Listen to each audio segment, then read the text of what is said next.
Vous écoutez Radio Mali, il est 13h.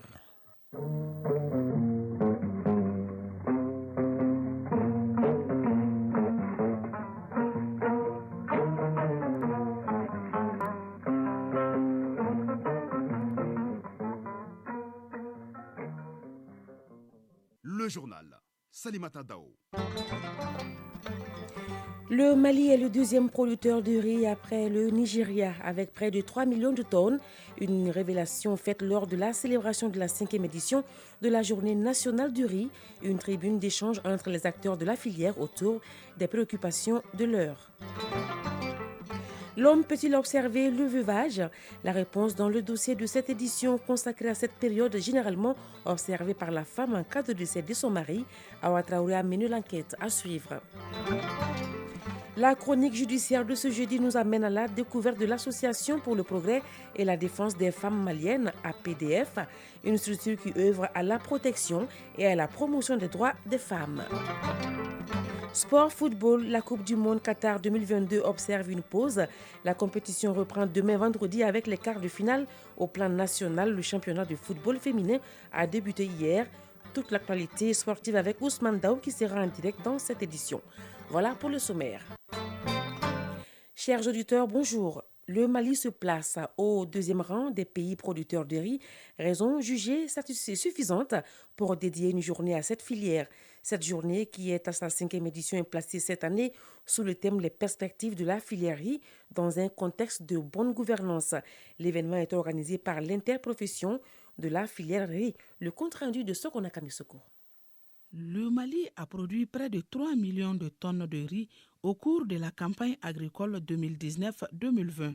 C'est ce qui ressort d'une étude menée par le Commissariat à la sécurité alimentaire, ce qui place le Mali au deuxième rang des pays producteurs du riz après le Nigeria, selon la même source.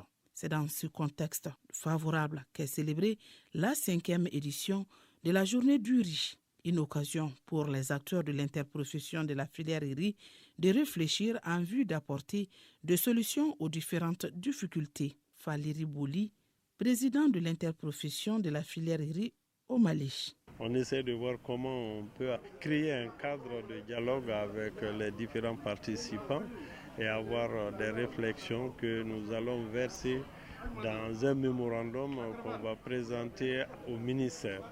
Parce que nous ne décidons pas, mais nous pensons que nous devons faire des propositions pour la bonne prise de décision. La 5e édition de la Journée du riz est célébrée cette année sous le thème « Les perspectives de la filière riz dans un contexte de bonne gouvernance ».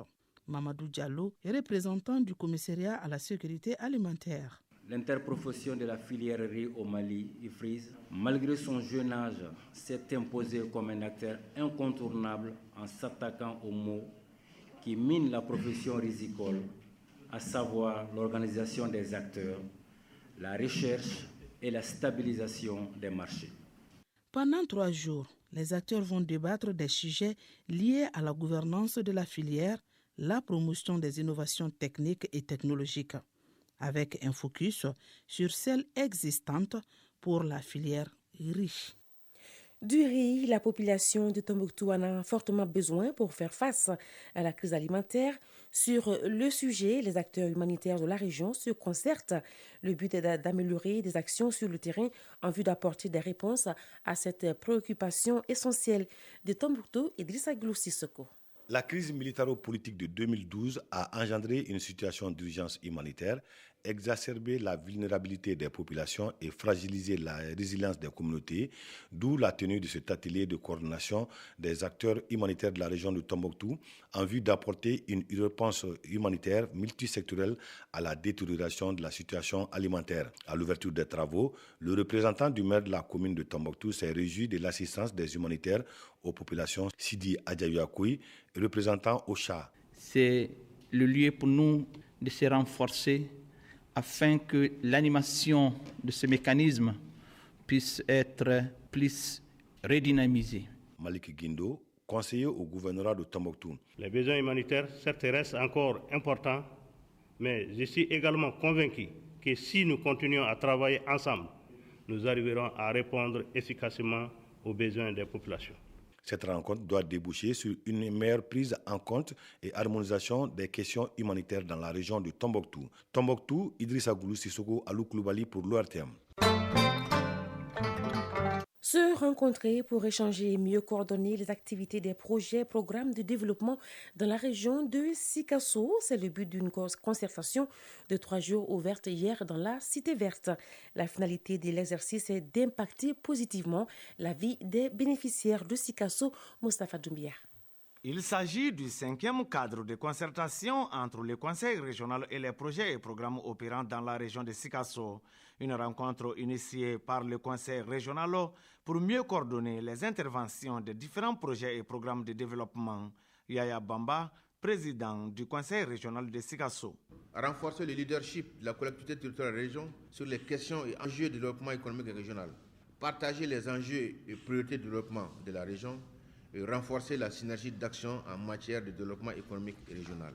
Partager la préoccupation spécifique liée au fonctionnement du processus de la décentralisation en matière de développement économique et régional et local. Et capitaliser les différentes interventions, actions de développement en cohérence avec les orientations stratégiques du PSDR. La rencontre de 3 jours regroupe les préfets des 7 cercles de la collectivité région, les présidents des conseils des cercles, les maires, les représentants des services techniques, de la société civile et des projets et programmes. Ces acteurs vont échanger, entre autres, sur les transferts des compétences et des ressources aux collectivités, ainsi que sur les interventions d'une trentaine de projets et programmes. La démarche est saluée par l'exécutif régional en ce qu'elle permet d'éviter la dispersion des efforts. Daniel Dambélé, gouverneur de la région de Sikasso. Cet espace d'échange va favoriser la mise en cohérence et une synergie d'action entre les acteurs de développement de la région. Ça permettra à coup sûr d'éviter dans les programmations des différents acteurs la duplication des actions, la dispersion des efforts.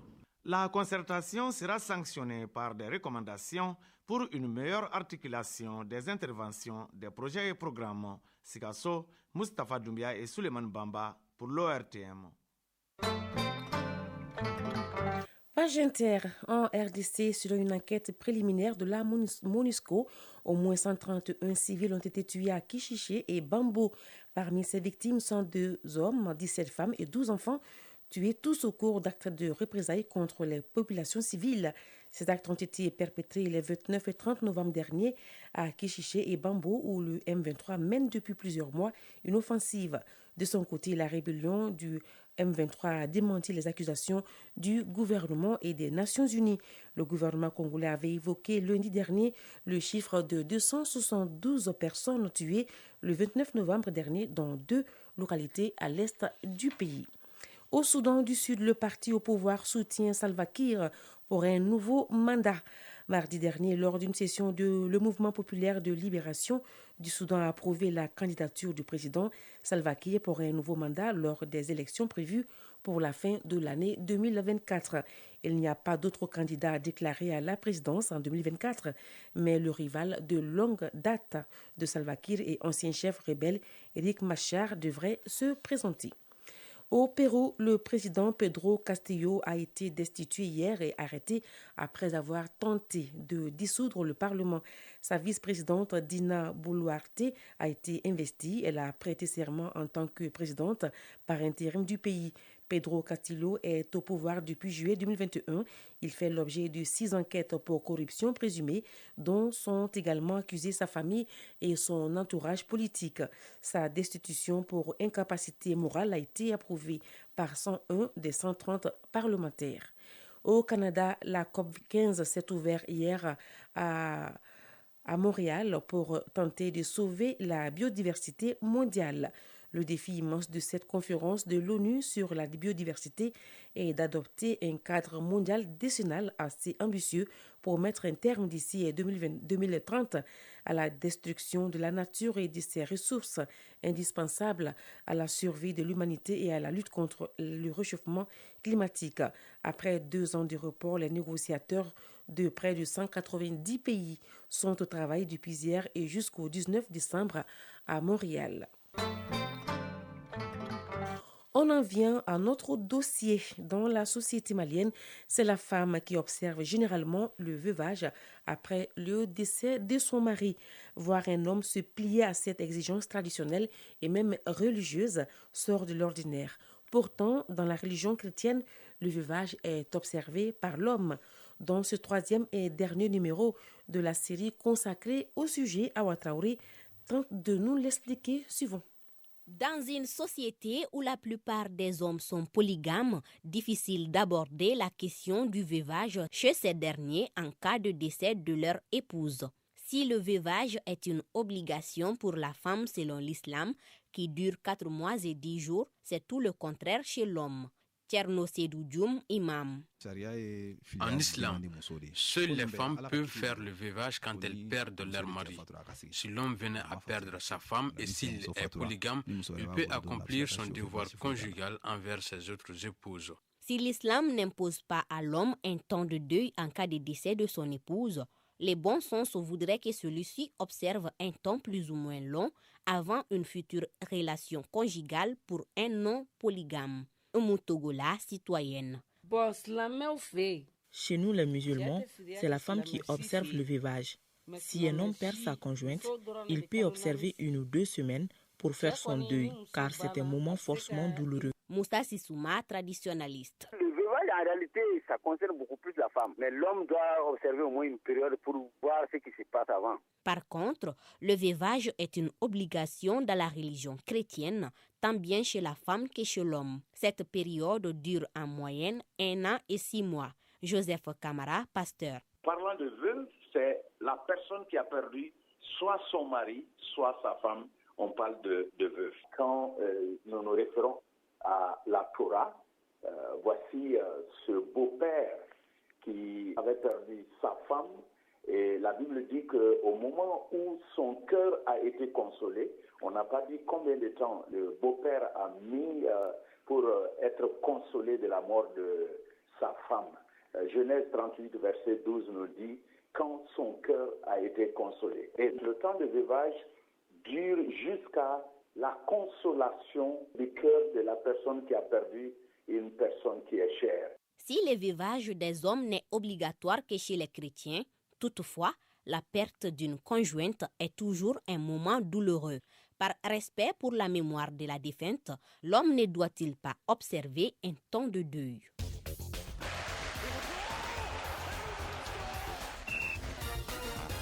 13h passées de 12 minutes, nous allons à présent parler sport avec Ousmane Dao. Bonjour Ousmane. Bonjour Salimata Dao. Le championnat national du football féminin a débuté hier avec 6 rencontres. Cette première journée a été très prolifique avec 30 buts inscrits en 6 rencontres. L'AS Real de Bamako a été accroché 2-2 par Santoro UFC. L'AS Momo a battu 3-0 l'AS Police. Les Tigresses n'ont pas fait le poids face au Super Lyon, victorieuse 5-0. L'AS Mandé atomise 7-0 Badien FC. L'USFAS domine 6-1 AS Soudoubaba. Enfin, Amazon de la commune 5 a étrié 8-3 AS Entente. Chez les hommes, c'est la 6e journée qui est à l'honneur et elle démarre samedi, Ousmane. Avec 5 rencontres au stade Modibo Keïta à 16h, l'AS Real sera face à l'ASCO. En seconde heure, Binga FC Afrique Football Elite AFE. Au stade Mamadou Konaté, on aura COB AS Bakary John Baraouli. À Bougouni, l'Union sportive reçoit le stade malien Bamako. Du côté de Kita, le Djoliba AC rend visite à l'Union sportive du Cercle de Kita. Dimanche, au stade Modibo Keïta, AS Police Black Star et ISFAS 11 créateurs. Ce même dimanche, Yélé El Seba se jouera au stade Mamadou Konaté. Ousmane Dao, en attendant le début de cette 6e journée du championnat, les yeux sont pour le moment rivés sur les quarts de finale de la Coupe du Monde Qatar 2022 qui démarre demain vendredi. Justement, avec un alléchant Croatie-Brésil, pour cette rencontre, les Brésiliens continueront de danser, que cela plaise ou non. Selon Vinicius Junior, en a fait la promesse. C'était hier en conférence de presse en réponse aux nombreuses critiques jugeant les célébrations brésiliennes irrespectueuses. C'est notamment l'avis de Roy Keane, ancien milieu de terrain irlandais, désormais consultant pour ITV, après la large victoire face à la Suisse 4-1, accompagnée d'autant de célébrations que de buts fantastiques. Finition de Vinicius, excellent début de match, mais je n'ai jamais vu autant de danse à pester l'ancienne légende de Manchester United. Il marque 4 buts face à la Corée et il danse à chaque fois. Je ne peux pas croire, c'est un non-respect pour l'adversaire. Et Vinicius a rétorqué en disant, on se moque de que ça plaise ou pas. Les gens aiment se plaindre quand ils voient les autres heureux, a rétorqué le joueur du Real de Madrid, et les Brésiliens sont contents, donc ça ne nous dérange pas. On va encore marquer beaucoup de buts et danser. Justement par rapport à cette rencontre des quarts de finale, notamment pour Margot Dumont, une journaliste de la chaîne française beIN Sport, elle voit une demi-finale Maroc-France. On l'écoute. D'accord.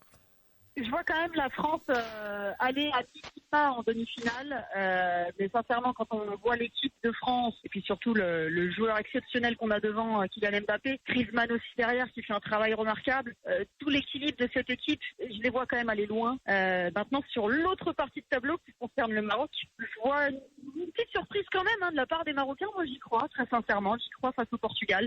Donc, je vois un France-Maroc en demi, et ensuite, eh bien, là, c'est assez difficile de pronostiquer.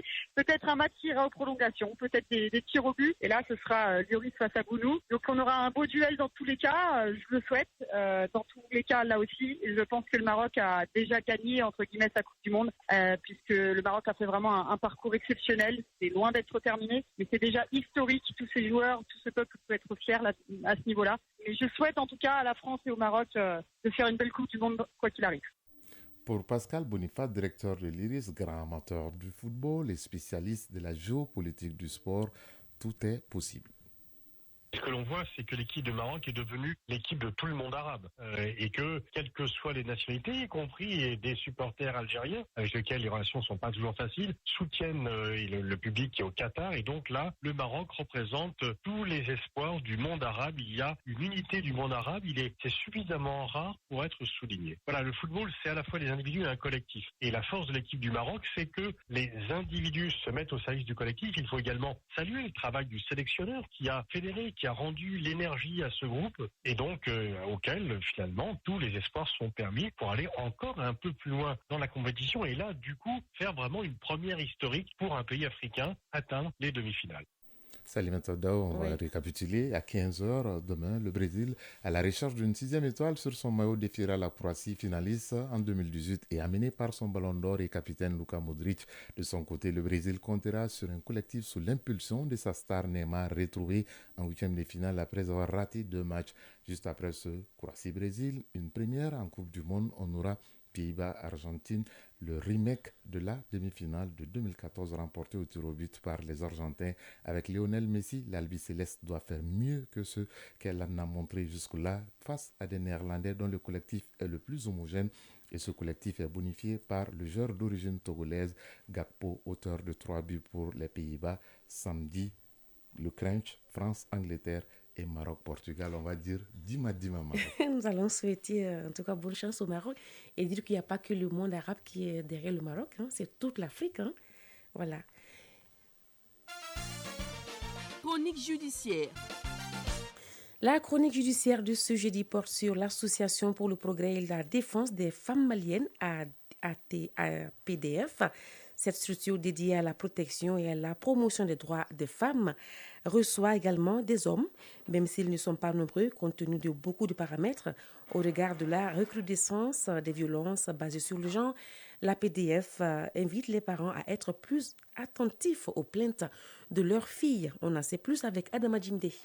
L'Association pour le progrès et la défense des femmes maliennes, APDF, est aujourd'hui l'organisation qui est le symbole de la lutte contre l'injustice faite aux femmes. Cela, que ce soit en milieu rural ou urbain. Les femmes responsables de l'APDF reçoivent des formations autour des thématiques telles que le droit de l'homme. Les conseillers de l'APDF sont à la disposition des femmes aussi bien que des hommes qui sont dans un besoin d'assistance. Jawara Bintou Koulibaly, présidente nationale de l'APDF. Les personnes qui viennent nous voir, c'est aussi simple que ça. Chez nous, tout est à l'œil. C'est-à-dire qu'on ne paye rien chez nous parce que les partenaires financent toutes les actions que nous menons. Nous travaillons avec des partenaires. Donc quand on vient, c'est une seule correspondance sans timbre. On nous adresse la correspondance pour demande d'assistance. Et quand vous venez, que ce soit un homme ou une femme, on peut l'accompagner. Ce n'est pas seulement les femmes.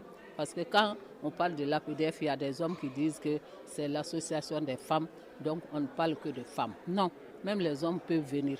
Les hommes viennent, mais c'est rare parce que les hommes ont honte d'aller dire qu'ils ont été violentés par leurs femmes. C'est ce qui pose surtout problème. Sinon, il y a certains qui viennent nous voir et nous les accompagnons. Pour venir chez nous, c'est aussi simple. Notre siège se trouve à Amdalaï ACI 2000, derrière le magasin Orca. Les femmes sont souvent victimes de violences conjugales et leur organisation interpelle les parents à plus d'écoute. Quand l'enfant vient à la maison, chaque fois elle est victime de violence, elle vient, on lui dit va t'asseoir, ça va aller, un jour ça ira. Souvent il faut écouter l'enfant. C'est-à-dire quand elle vient, c'est elle qui dit qu'elle aime. Si elle vient, la moindre des choses c'est de l'écouter. Si elle n'a pas raison, vous pouvez dire ma fille, ce que tu viens de dire, on ne fait pas ça dans un couple. C'est un conseil. Elle se sent soulagée, au moins on l'a écoutée. C'est très important qu'elle soit écoutée au niveau des parents. Il y a des parents qui n'essaient même pas de comprendre. Va t'asseoir, va t'asseoir. Je pense que les mamans doivent prendre le temps d'écouter leurs filles, ne pas les renvoyer à tout bout de champ. Ça, c'est les conseils que je donne. Pour mieux vulgariser les droits des femmes, l'APDF initie des séances de formation à l'intention des acteurs de la justice, des fonctionnaires de police et des enseignants. Il est 13h passé de 20 minutes et cela met fin à cette édition qui vous a été présentée par Salimata Dao, mise en onde Bintou Traoré, Sidi Koulibaly, réalisation dossier Baba Diara, coordination Ousmane Dao. Sekou Traoré a assuré la transmission sur nos différentes plateformes digitales. Restez avec nous tout à l'heure, la lecture des avis et communiqués avec Kani Keita. Merci et bonne écoute radiophonique.